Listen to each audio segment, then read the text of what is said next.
Alright, let's take a look at the extended review of the Imaginarium of Doctor Parnassus.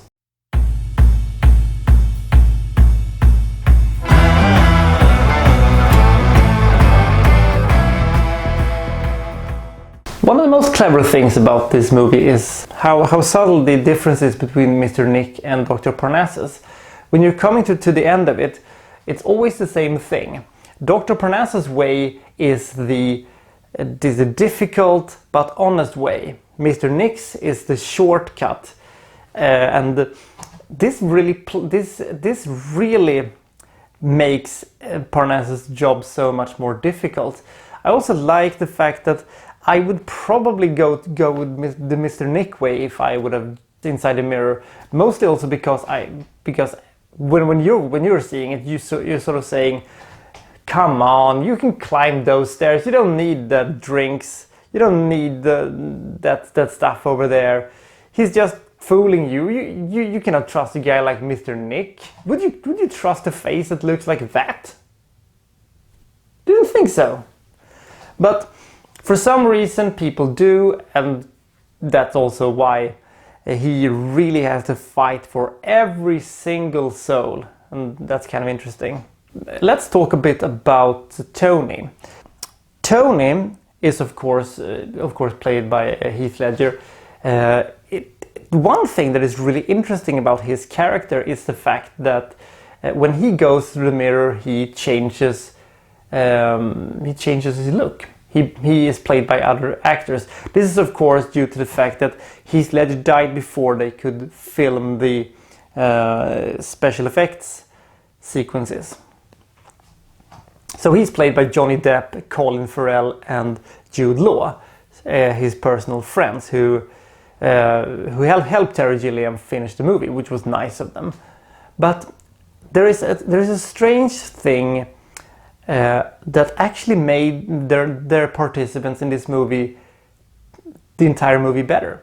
As we see later in the movie, when it turns out that Tony is evil and he's a bad guy, then you sort of understand that he doesn't have a soul. He hides behind other people's perception of him. That's, in some odd way, when he steps through the mirror and becomes Johnny Depp or Colin Farrell or Jude Law, it actually makes as a bit of a spoiler that this guy is bad news, because he's the only one who changes his appearance. This makes the shape-shifting actually a part of the movie. Because he doesn't have a soul, he also changes appearances when he walks through the mirror, because he isn't anybody. His soul is just...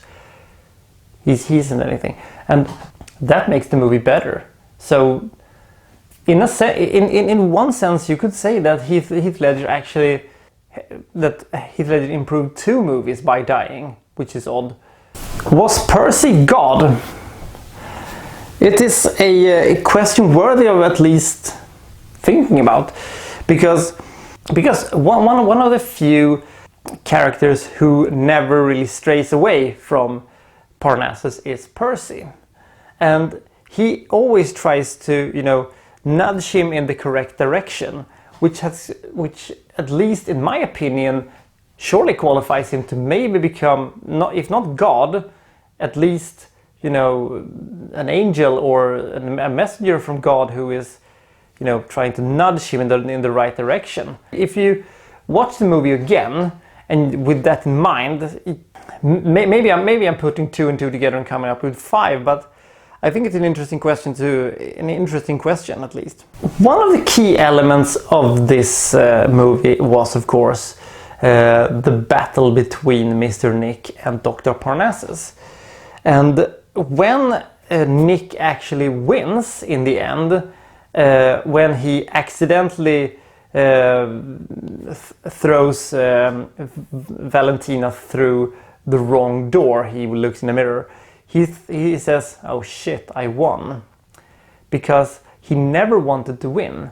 The thing was, he just enjoyed tormenting Parnassus so much that the entire game, the game was the important thing to Mr. Nick. The important thing was never to win his daughter, because he could never win her. But Dr. Parnassus didn't know this. This was one of the best villain plans of all time. And that is the fact that the villain didn't want to win. He just wanted the game to keep going. Hey, wait a minute. That sort of reminds me of another movie. Wonder which. How strange.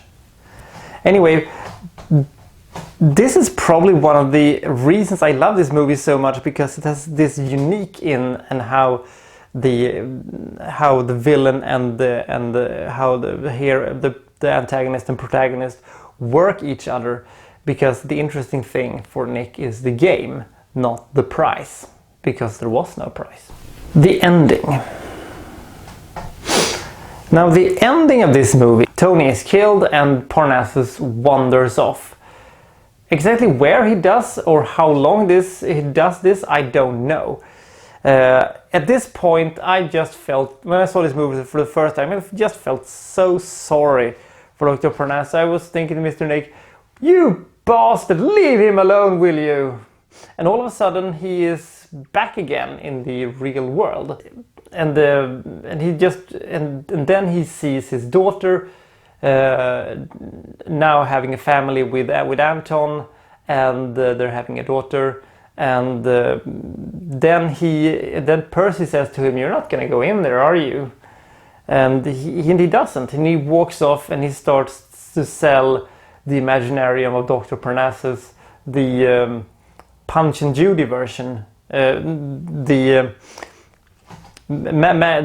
small marionette theater version of the entire thing. And that's the end of the movie, and he snubs off Mr. Nick, and no more bets, no more wagers for him. That is an ending that I think a lot of people like, but for me, I really would have liked Dr. Parnassus to have more peace. Him becoming a street vendor is sort of a bit.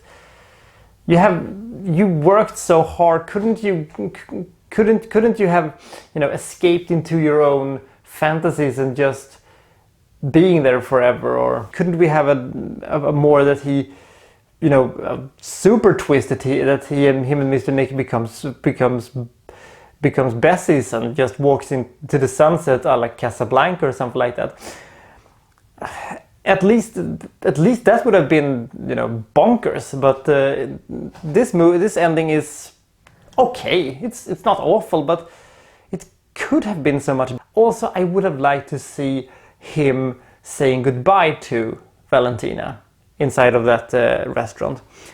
I would have liked him to just to open the door and say hi. And patting her daughter on the head and just saying that I'm gonna let you live your life, and I'm gonna walk out of here, and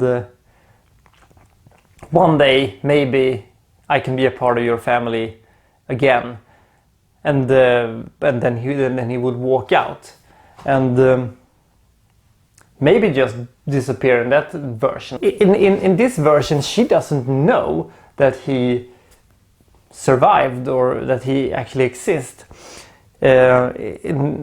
So doesn't she miss him? He sacrificed so much for her.